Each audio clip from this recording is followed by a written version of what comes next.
안녕하십니까. 저 유영인 전도사입니다. 오늘 또 여기 죽전에 어느 공원에서 주일예배 마치고 유영인 전도사님과 함께 드리는 내일기도 묵상을 위한 기도문 읽기를 하려고 합니다. 함께 보겠습니다.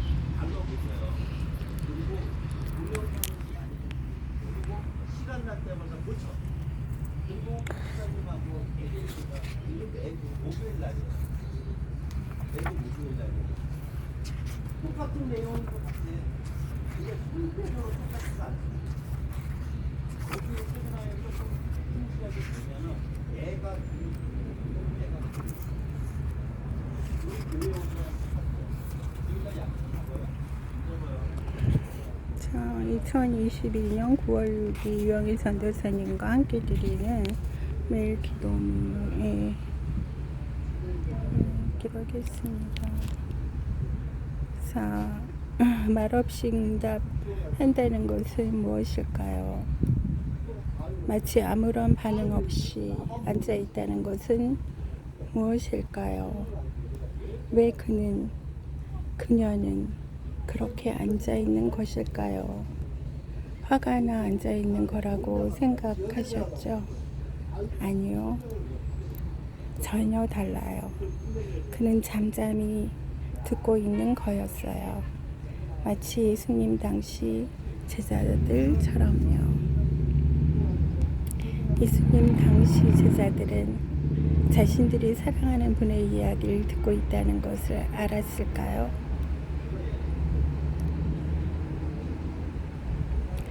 예수님 당시 제자들은 자신들이 사랑하는 분의 이야기를 듣고 있다는 것을 알았을까요? 차츰 시간이 지나며 또 가르침을 받으며 또 의외에 태어나 처음 경험해보는 일들을 보며 이야기를 들으며 그 놀라운 경험이 그분을 사랑하는 분이라고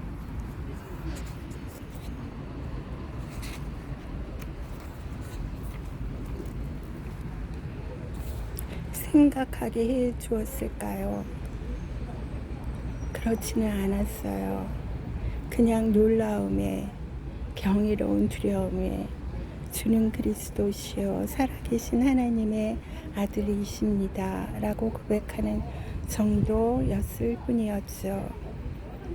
그러자 그분이 사랑하는 일에 관하여, 사랑하는 방법에 관하여 그분 자신을 사랑하라 하시는 말씀을 하시는 거예요. 자신을 알게 되었으니, 내가 나를 알게 되었으니 내 사랑을 받고 싶으시다 하시는 걸까요?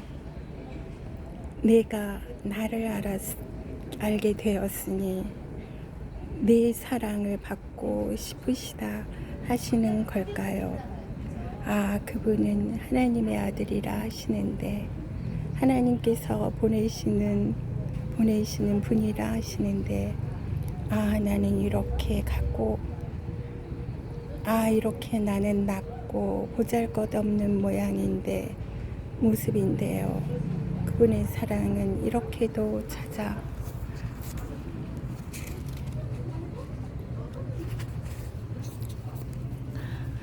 그분의 사랑은 이렇게도 찾아오시네요. 하나님의 사랑은 이렇게도 찾아오시네요. 감당 못할 내 마음과 영혼과 내 육신의 삶의 모습 가운데 애로요. 감당 못할 내 마음과 영혼과 내 육신의 삶의 모습 가운데 애도요.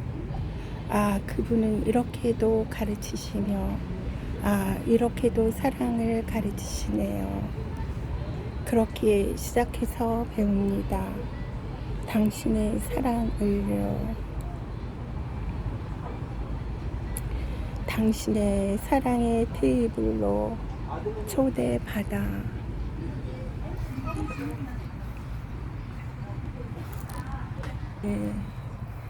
오늘 읽어드린 기도는 좀 쉬우시죠?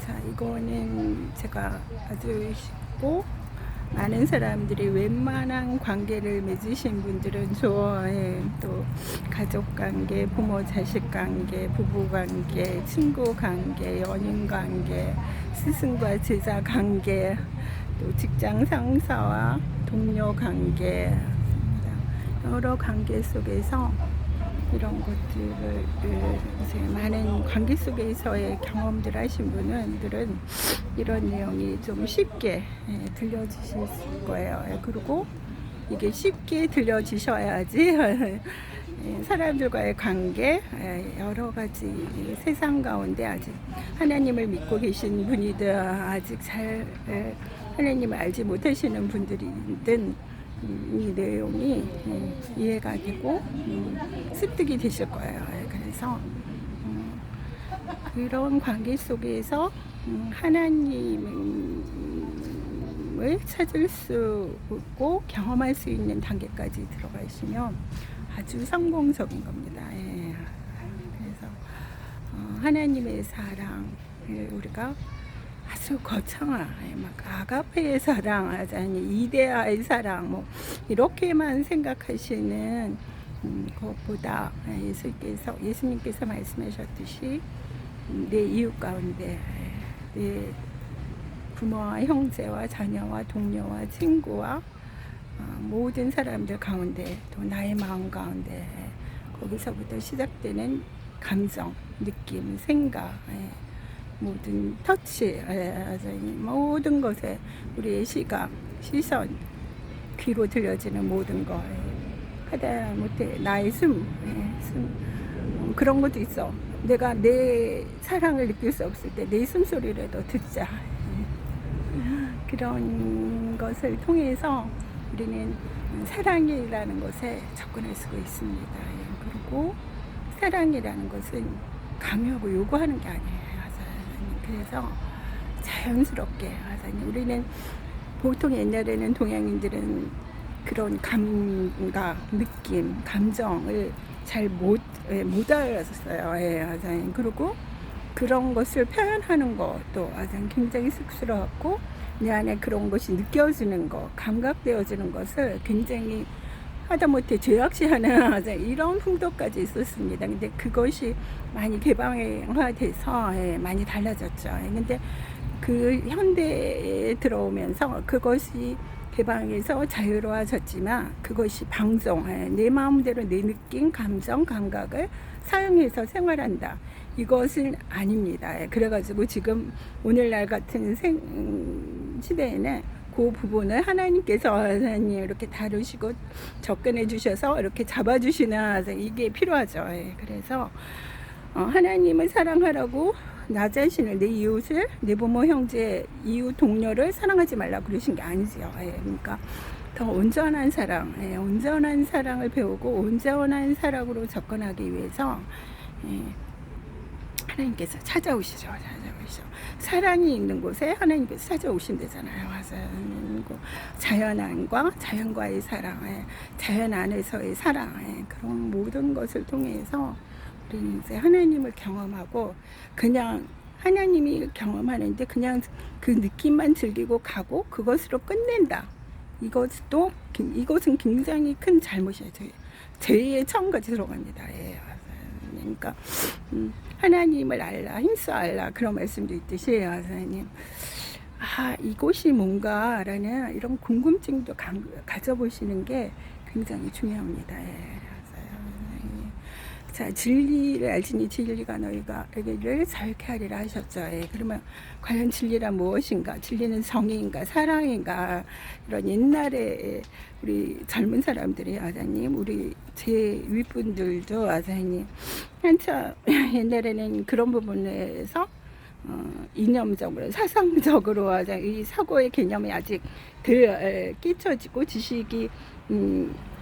지식은 내 앞에 주어졌는데 그것을 깊이 깨닫지 못해서 그걸 붙들고 싸웠어요.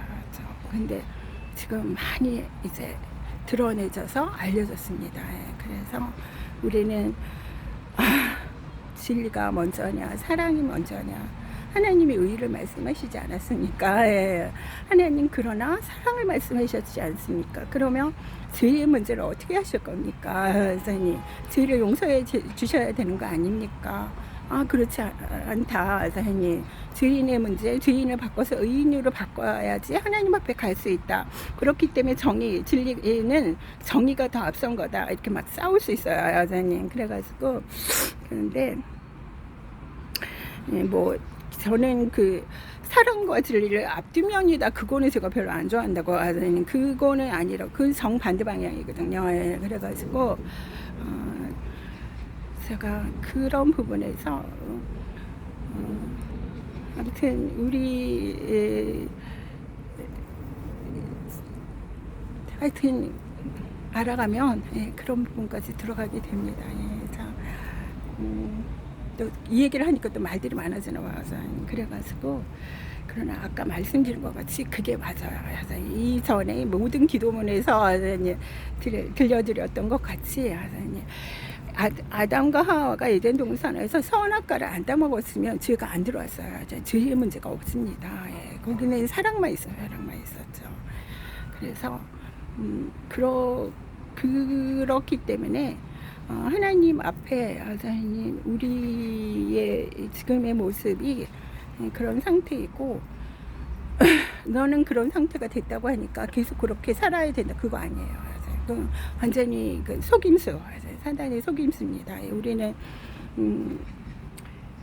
뭐 예수를 믿고 구원받았고, 우리 이제 성경을 옛날 조상들이 보는 것처럼 꼭 봐야 되는 건 아니고, 아담과 하와가 선악과를 먹기 이전의 상태로 살자. 그런 사고방식, 그런 식의 그런 실수를 반복해서 우리가 죄인을 만든 다음에 죄인이 된 다음에 구원받은 거를 해야 된다. 이거는 아니라고 제가 말씀드렸습니다. 그랬더니 우리는 죄인이 아니고 죄를 안 지었기 때문에 교만이 또 들어오는 하자니 이런 문제가 또 생겼어요. 그래가지고 참 그러니까 요 다음 단계 어린아이와 같은 모습이죠. 그래서 하여튼 그것도 이제 수정하고 우리가 전달하고 가르치는데 그런 것이 필요하다는 생각이 듭니다. 자, 어수선해서 저도 잠깐 멈춰야 될 것 같아요. 하나님께 감사드리며 유영희 전도사였습니다.